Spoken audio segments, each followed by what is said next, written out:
ഒരു കാലത്ത് കോൺഗ്രസ് അടക്കി വാണിരുന്ന ലീഡർ കെ കരുണാകരന്റെ നേതൃത്വത്തിലുള്ള ഐ ഗ്രൂപ്പും പിന്നീട് രൂപപ്പെട്ട വിശാല ഐയും ഇപ്പോൾ ഒരു പുനരേകീകരണത്തിന്റെ പാതയിലാണ്.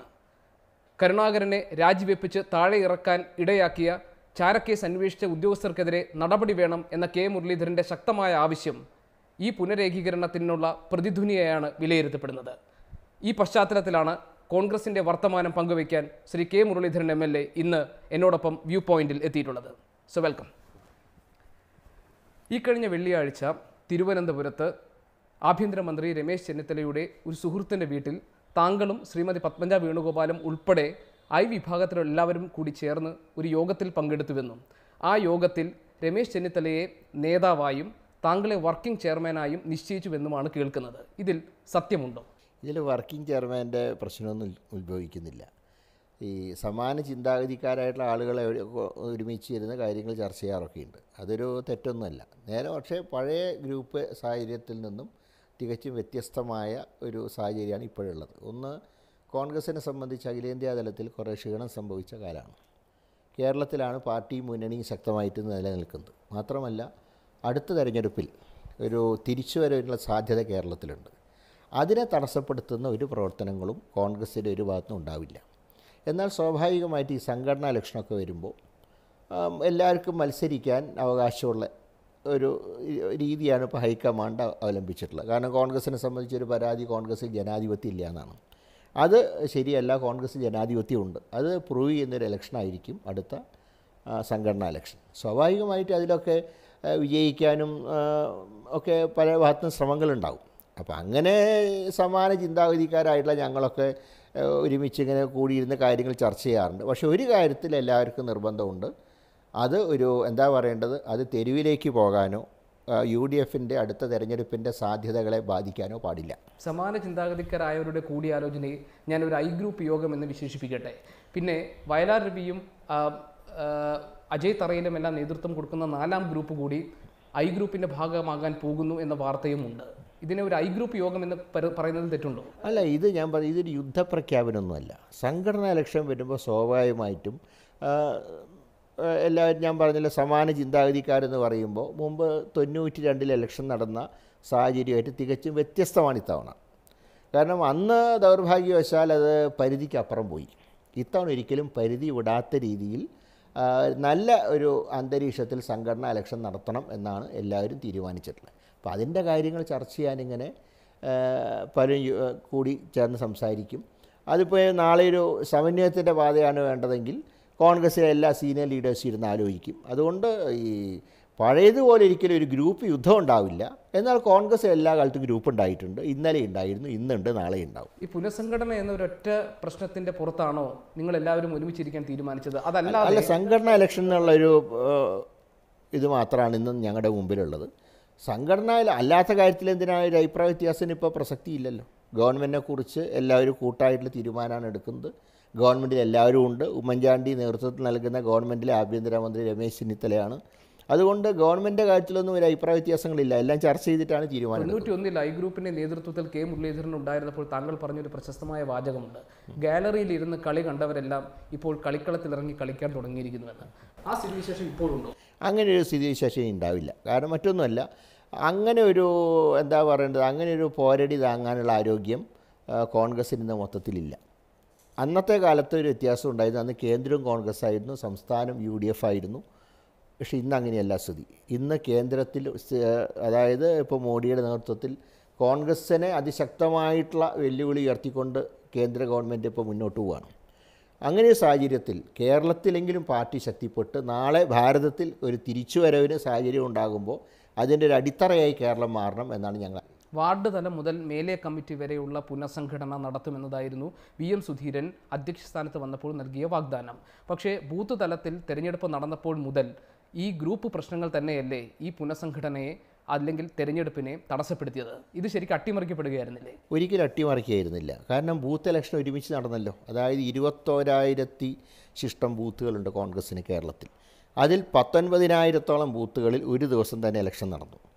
ചിലയിടങ്ങളിൽ ആ പ്രദേശങ്ങളിലെ ഇഷ്യൂ കാരണം മാറ്റിവെച്ചു. പക്ഷേ ഇപ്പോൾ ഇന്നത്തെ നിലയ്ക്ക് ഈ 21,000-ൽ പരം ബൂത്തുകളിലും ഇന്ന് തിരഞ്ഞെടുക്കപ്പെട്ട കമ്മിറ്റി നിലവിൽ വന്നു കഴിഞ്ഞു. മേലെ കമ്മിറ്റി വരെ ഈ തെരഞ്ഞെടുപ്പുമായി മുന്നോട്ട് പോയാൽ സംഘർഷഭരിതമാവില്ലേ കോൺഗ്രസിന്റെ സാഹചര്യം? ഒരിക്കലും അങ്ങനെയില്ല. ഞാൻ പറഞ്ഞല്ലോ, ഒരിക്കലും ഒരു സംഘർഷത്തിലേക്ക് പോകാൻ പാടില്ല എന്നുള്ള കാര്യത്തിൽ ഇന്ന് കോൺഗ്രസ്സിന് ഏകാഭിപ്രായമാണ്. സമവായമാകണം വേണമെന്ന ആവശ്യം VM സുധീരൻ മുന്നോട്ട് വെച്ചപ്പോൾ മുല്ലപ്പള്ളിയെ പോലുള്ളവർ അത് തള്ളിക്കളഞ്ഞു. സമവായത്തിന്റെ ആവശ്യമില്ല. ഞാൻ പറയാം, അത് ഏത് രീതിയിൽ ഇലക്ഷൻ നടത്തണമെന്ന് തീരുമാനിക്കാനുള്ള അവകാശം ഒരു പ്രവർത്തകനുണ്ട്. ഇപ്പോൾ സമവായത്തിനെ കുറിച്ച് പറയുമ്പോൾ പലപ്പോഴും ഉണ്ടാകുന്നൊരു ആക്ഷേപം, ഈ ഗ്രൂപ്പ് നേതാക്കൾ ചേർന്ന് പങ്കുവയ്ക്കുന്നു, കഴിവുള്ളവർക്ക് മുന്നോട്ട് വരാൻ അവസരങ്ങളില്ല, ഇങ്ങനത്തെ ഒരുപാട് പരാതികളുണ്ട്. അപ്പോൾ ഒരു സംഘടന ഇലക്ഷൻ വരുമ്പോൾ അങ്ങനത്തെ ഒരു പരാതിക്ക് അടിസ്ഥാനമില്ലല്ലോ. ആർക്ക് വേണമെങ്കിലും മത്സരിക്കാം, ഏത് സ്ഥാനത്തേക്കും മത്സരിക്കാം, പ്രവർത്തകരുടെ അംഗീകാരം ഉണ്ടെങ്കിൽ സ്ഥാനത്ത് എത്തിച്ചേരാം. അതേസമയത്ത് വീതം വയ്ക്കുന്ന സമയത്താണ് ആക്ഷേപങ്ങൾ ഉണ്ടാകുന്നത്. അതായത് മേലെ കമ്മിറ്റി വരെ തെരഞ്ഞെടുപ്പ് പൂർണ്ണമായി ജനാധിപത്യ രീതിയിൽ തെരഞ്ഞെടുപ്പ് നടത്തണമെന്ന ആവശ്യമാണ് താങ്കൾക്കുള്ളത്. തീർച്ചയായിട്ടും KPCCയുടെ ടോപ്പ് വരെ ഇലക്ഷൻ നടത്തണം എന്നുള്ള അഭിപ്രായം തന്നെയാണ് ഏതാണ്ട് ഒട്ടുമിക്ക കോൺഗ്രസ്സുകാർക്കുള്ളത്. കാരണം കഴിവുള്ളവർക്ക് അവസരം നിഷേധിക്കപ്പെടാൻ പാടില്ല. ISRO ചാരക്കേസ് അന്വേഷിച്ച ഉദ്യോഗസ്ഥരെ ചോദ്യം ചെയ്യണമെന്നും അവർക്കെതിരെ നടപടി വേണമെന്നുമുള്ള ശ്രീ K മുരളീധരൻ്റെ ആവശ്യത്തിന് നേരെ അനുഭാവപൂർവ്വം അതിനെ പരിഗണിക്കാൻ സർക്കാർ ഇതുവരെ തയ്യാറായിട്ടില്ല. താങ്കൾ കത്ത് നൽകി 2 വർഷം കഴിഞ്ഞ ശേഷം ഒരു നടപടിയും ഉണ്ടായിട്ടില്ല. എന്താണ് സർക്കാർ ഈ ആവശ്യം? അല്ല, അന്ന് സർക്കാരിൽ നിന്ന് എനിക്ക് ലഭിച്ചൊരു മറുപടി, ഇത് കോടതിയുടെ പരിഗണനയിലിരിക്കുകയാണ് വിഷയം, അതുകൊണ്ട് കോടതിയുടെ ഒരു അഭിപ്രായം വന്നതിന് ശേഷം മാത്രമേ ഗവൺമെൻറ്റിന് എന്തെങ്കിലും ചെയ്യാൻ കഴിയൂ എന്നാണ് അന്ന് എനിക്ക് ലഭിച്ച മറുപടി. എന്നാൽ ഇന്ന് കോടതിയിൽ നിന്ന് ജഡ്ജിമെൻ്റ് ഉണ്ടായി കഴിഞ്ഞു. ആ നിലയ്ക്ക് ഇനി ഇക്കാര്യത്തിൽ ഗവൺമെൻറ് ധൈര്യമായിട്ട് മുന്നോട്ട് പോകാം. വിധി പഠിച്ച ശേഷം വേണ്ട നടപടി സ്വീകരിക്കാമെന്ന് മുഖ്യമന്ത്രി സമ്മതിച്ചിട്ടുണ്ട്. അങ്ങനെ ഒരു സാഹചര്യത്തിൽ ഗവൺമെൻറ്റിൽ നിന്ന് അനുകൂലമായിട്ടുള്ള ഒരു നടപടിയാണ് പ്രതീക്ഷിക്കുന്നത്. ഇത് മറ്റൊന്നും കൊണ്ടല്ല, ഇങ്ങനെ ഒരു ചാരക്കേസിൻ്റെ ആരാണിതിൻ്റെ പിന്നിൽ പ്രവർത്തിച്ചത്. അതുകൊണ്ടിപ്പോൾ നഷ്ടം ഒരുപാട് ആളുകൾക്കുണ്ട്. ഒന്ന് നമ്മുടെ നമ്പി നാരായണനെ പോലുള്ളവർ, K കരുണാകരനും രമൺ ശ്രീവാസ്തവയും പോലുള്ളവർ അനുഭവിച്ച മാനസിക പീഡനം. അപ്പോൾ അങ്ങനെ ഒരുപാട് പീഡനങ്ങൾ ഇപ്പോൾ കേരളത്തിൽ അന്ന് K കരുണാകരൻ മുഖ്യമന്ത്രിയായിരുന്ന ഘട്ടത്തിൽ അന്നത്തെ എല്ലാ ചുമരെഴുത്തും എന്തായിരുന്നു? ചാരമുഖ്യൻ രാജിവെക്കുക. ഈ രാജ്യത്തിൻ്റെ സ്വാതന്ത്ര്യത്തിന് വേണ്ടി ഏറ്റവും അധികം പ്രവർത്തിച്ച ഒരു സ്വാതന്ത്ര്യ സമര സേനാനി കൂടിയാണ് K കരുണാകരൻ. അങ്ങനെയുള്ള K കരുണാകരൻ രാജ്യദ്രോഹം ചെയ്തു എന്ന് പോലും ഇവിടെ പ്രചരണങ്ങളുണ്ടായി. അതിൻ്റെ പേരിൽ ശാസ്ത്രജ്ഞന്മാർ അറസ്റ്റ് ചെയ്യപ്പെടുകയും ശാരീരികമായി പീഡിപ്പിക്കപ്പെടുകയും ചെയ്തു. ഞാൻ പറയുന്നത്, ചാരക്കേസിൽ ഇനിയും സത്യങ്ങൾ പുറത്തു വരാനുണ്ട് എന്ന് ഉത്തമ ബോധ്യം താങ്കൾക്കുണ്ടെങ്കിൽ അതിന് തടസ്സം സർക്കാർ നിൽക്കുമ്പോൾ സർക്കാരിനോ അല്ലെങ്കിൽ ഉമ്മൻചാണ്ടിക്കോ എന്തോ മറച്ചു വെക്കാനുണ്ടെന്നല്ലേ അതിൻ്റെ അർത്ഥം? അതല്ല ഞാൻ പറഞ്ഞത്. ഇപ്പോൾ ആരൊക്കെയാണ് ഇതിൻ്റെ പിന്നിൽ എന്നുള്ളതിനെക്കുറിച്ച് പല ഊഹാപോഹങ്ങളും, അതിനോടൊന്നും പ്രതികരിക്കേണ്ട കാര്യമില്ല. കാരണം കൃത്യമായി പറഞ്ഞിട്ടുണ്ട് PV നരസിംഹറാവു അത് ഞാൻ പറഞ്ഞു, അത് ഇടപെടൽ കൂടി ഉണ്ടായ ശേഷം അത് രാഷ്ട്രീയമായി ഇതിനെ രാഷ്ട്രീയമായിട്ട് നരസിംഹറാവു ഉപയോഗിച്ചു എന്നുള്ളതിന് ഞങ്ങൾക്ക് ബോധ്യമുണ്ട്. അതിപ്പോൾ അദ്ദേഹം മരിച്ചുകൊണ്ടല്ല പറയുന്നത്. ശരി, അദ്ദേഹം ടൂളായിട്ട് ഉപയോഗിച്ചത് സംസ്ഥാനത്തുള്ള കോൺഗ്രസ്സുകാരെയാണോ, അതായത് A വിഭാഗത്തിനെയാണോ? അല്ല, ഞാൻ പറഞ്ഞത് K കരുണാകരനെ മാറ്റാൻ അവസാനം അദ്ദേഹമാണ് തീരുമാനം എടുക്കുന്നത്. അതിനു മുമ്പ് കോൺഗ്രസ് MLA-മാരിൽ ചില ആളുകളൊക്കെ അന്നും ഹൈക്കമാൻഡിനെ സമീപിച്ചിട്ടുണ്ട്. ഞാൻ പറയാം, സെപ്റ്റംബർ 22-ാം തീയതി 94 സെപ്റ്റംബർ 22-ാം തീയതിയാണ് ഏതാണ്ട് 22 or 23 MLA-മാർ ഒപ്പിട്ട് ഒരു നിവേദനം വന്ന് ഹൈക്കമാൻഡിന് നൽകിയത് K കരുണാകരനെ മാറ്റണം എന്ന് പറഞ്ഞിട്ട്. പക്ഷേ അന്ന് അപ്പോൾ നിയമസഭയിൽ അന്ന് ഏതാണ്ട് എൻ്റെ ഓർമ്മ ശരിയാണെങ്കിൽ 55ഓളം അംഗങ്ങളെന്ന് ഉള്ളതിൽ 22 പേര് മാത്രമേ കരുണാകരൻ മാറണം എന്ന് പറഞ്ഞിട്ടുള്ളൂ. ബാക്കിയുള്ളവരൊക്കെ K കരുണാകരൻ്റെ കൂടെയായിരുന്നു. അപ്പോൾ വ്യക്തമായിട്ടുള്ള ഭൂരിപക്ഷം K കരുണാകരൻ ഉണ്ടായിരുന്നു. ഞാൻ ഇടയ്ക്ക് ഒരു കാര്യം ചോദിക്കട്ടെ. അതായത് ചെറിയാൻ ഫിലിപ്പ് ചില വെളിപ്പെടുത്തലുകൾ നടത്തിയിട്ടുണ്ട്. അന്ന് K കരുണാകരനെ രാഷ്ട്രീയമായി ഒതുക്കാൻ ഗ്രൂപ്പിന് നേതൃത്വം കൊടുത്തിരുന്ന അന്ന് മുഖ്യമന്ത്രിയായിരുന്ന ലീഡർ K കരുണാകരനെ രാഷ്ട്രീയമായി ഒതുക്കാൻ വേണ്ടി AK ആന്റണിയുടെ മുഖ്യ കാർമ്മികത്വത്തിൽ ഉമ്മൻചാണ്ടിയും കൂട്ടരും ആസൂത്രിതമായി നടത്തിയ നീക്കങ്ങളുടെ ഫലമായിരുന്നു ചാരക്കേസ് എന്നാണ് അദ്ദേഹം നടത്തിയിട്ടുള്ള വെളിപ്പെടുത്തൽ. ഇതിനെ പോലീസ് ഉദ്യോഗസ്ഥർ ഉപയോഗപ്പെടുത്തിയിട്ടുണ്ടോ ഇല്ല എന്ന കാര്യത്തിൽ ചെറിയാൻ ഫിലിപ്പ് വ്യക്തമായ ഒരു ഉത്തരം നൽകുന്നില്ല. പക്ഷേ ഈ ആക്ഷേപം അദ്ദേഹത്തിനുണ്ട്, അദ്ദേഹം അതിൻ്റെ ഒരു ഭാഗമായിരുന്നു. ശ്രീ K മുരളീധരൻ ആ ആക്ഷേപമുണ്ടോ? ഞാൻ പറഞ്ഞില്ല, തെളിവില്ലാതെ ഒരു കാര്യത്തിനെക്കുറിച്ച് ഞാൻ അഭിപ്രായം പറയാൻ തയ്യാറല്ല. പക്ഷേ ഇവിടെ ഞാൻ പറയാൻ കാരണം, PV നരസിംഹറാവു K കരുണാകരനെ താഴെ ഇറക്കാൻ ആഗ്രഹിച്ചത് അദ്ദേഹത്തിൻ്റെ സ്ഥാനത്തിന്, അദ്ദേഹത്തിൻ്റെ കസാലയ്ക്ക് ഭീഷണിയാവുന്നവരെയൊക്കെ ഒന്നല്ലെങ്കിൽ മറ്റു തരത്തിൽ അദ്ദേഹം കേസിൽ കൊടുക്കാൻ ശ്രമിച്ചിരുന്നു. അതിൻ്റെ ഉദാഹരണങ്ങളാണ് മാധവറാവ് സിന്ധ്യ, ബൽറാം ജാക്കൂർ തുടങ്ങിയ കോൺഗ്രസിൻ്റെ അന്ന് ക്യാബിനറ്റിലുണ്ടായിരുന്ന സീനിയർ നേതാക്കന്മാരെ ഹവാല കേസിൽ പെടുത്തി രാജിവെപ്പിച്ചു. കെ കരുണാകരനെതിരായിട്ട് അങ്ങനത്തെ ഒരു കേസും ഉണ്ടായിരുന്നില്ല. അപ്പോഴാണ് ചാരക്കേസിനെ തുടർന്ന് കേരളത്തിൽ ഭരണമുന്നണിയിലൊക്കെ അസ്വസ്ഥതകളും ബഹളങ്ങളും ഉണ്ടായത്. ഉടനെ ശ്രീ നരസിംഹറാവു എന്നെയാണ് ആദ്യം അദ്ദേഹം വിളിപ്പിക്കുന്നത്.